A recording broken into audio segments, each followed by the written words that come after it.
তালের মৌসুম আর গরম গরম তালের বড়া, এই জুটির কাছে কিন্তু সব নাস্তাই হার মানবে। তালের সেই মিষ্টি গ্রানে পুরো রান্নাঘর ভরে যাবে।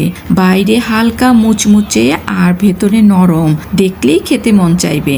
শুধু কয়েকটি সহজ উপকরণে বানিয়ে নেওয়া যায় নরম, সুগন্ধে ভরপুর আর দারুণ স্বাদের তালের বড়া। তাহলে চলুন বানিয়ে ফেলি দারুণ মজার তালের বড়া।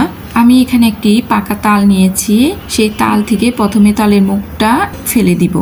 এরপর তালের যে পাতলা খোসাটা সেটাকে এই সাইড থেকে ফেলে দিব। অনেক সহজভাবে উঠে যাবে। এবার আমি এটাকে খুলে নিচ্ছি। তো এখানে 3টা আঠি বের হয়েছে। এবার আমি এগুলোকে একটু পানি দিয়ে ভিজিয়ে নিব। কিছুক্ষণ ভিজিয়ে নেওয়ার পর এবার আমি এই তাল থেকে রসগুলো বের করে নিব। এখানে একটি জালি নিয়েছি, সেখানে এভাবে ঘষে ঘষে এই রসটাকে বের করে নিয়েছি। সবগুলো রস বের করা হয়ে গিয়েছে। এই রসগুলোকে একটু ছেঁকে নিব। এই রসের মধ্যে যদি কোনো পানি থাকে তাহলে পড়ে যাবে। পানিটা ছিল, সেই পানিটা পড়ে গিয়েছে।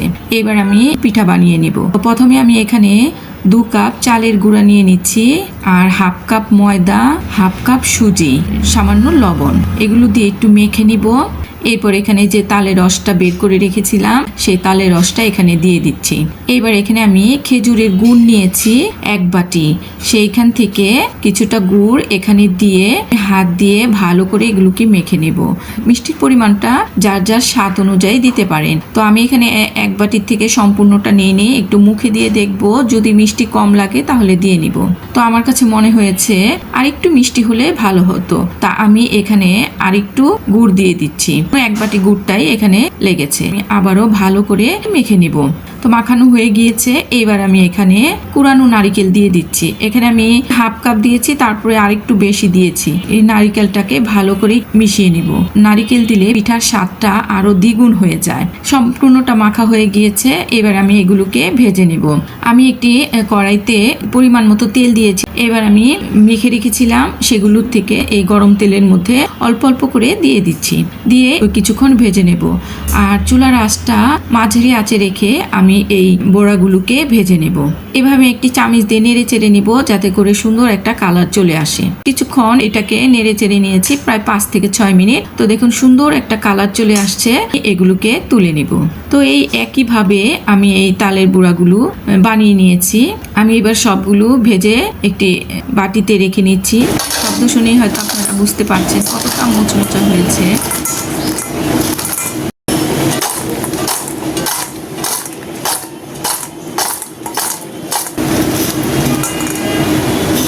আমার সবগুলো তালের বড়া বানানো হয়ে গিয়েছে।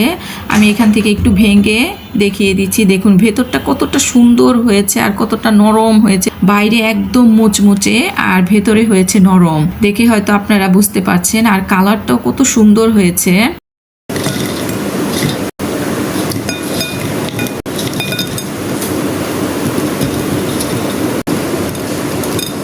দেখলেন তো কত সহজে তৈরি হয়ে গেল মজাদার তালের বড়া। তালের মৌসুমে একবার হলেও এই রেসিপিটি ট্রাই করবেন। আশা করি স্বাদে সবাই মুগ্ধ হয়ে যাবে। আর আমার এই তালের বড়ার রেসিপিটি যদি আপনাদের ভালো লেগে থাকে তাহলে লাইক দিন ও প্রিয়জনদের সাথে শেয়ার করে সাবস্ক্রাইব করে রাখুন। ভালো থাকুন, হাসি খুশি থাকুন, আর পরিবারের সঙ্গে মজার মজার খাবারের স্বাদ ভাগাভাগি করে নিন। আবার দেখা হবে নতুন কোনো সুস্বাদু রেসিপি নিয়ে। সবাই ভালো থাকুন, সুস্থ থাকুন। আল্লাহ হাফেজ।